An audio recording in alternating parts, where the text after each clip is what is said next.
অধ্যাপক ডক্টর মোহাম্মদ ইউনূস অন্তর্বর্তীকালীন সরকার পরিচালনায় সফল হবেন বলে আশাবাদ ব্যক্ত করেছেন মির্জা ফখরুল ইসলাম আলমগীর।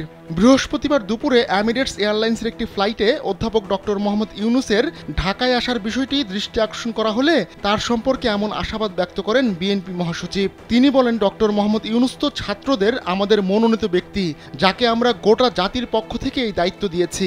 তিনি এই দায়িত্ব পালন করবেন।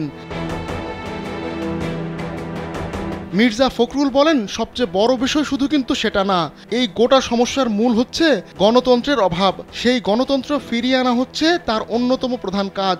যত দ্রুত তিনি গণতন্ত্র ফিরিয়ে আনতে পারবেন, ততই তিনি সাফল্য অর্জন করতে পারবেন। স্যান্ডেলিনা সো, রূপচর্চায় আভিজাত্য। অন্তর্বর্তীকালীন সরকারের কাছে প্রত্যাশা কি জানতে চাইলে মির্জা ফখরুল বলেন, প্রথমটা হচ্ছে যে আপনার আইন শৃঙ্খলা প্রতিষ্ঠা করতে হবে, তার জন্য চূড়ান্ত ব্যবস্থা নিতে হবে।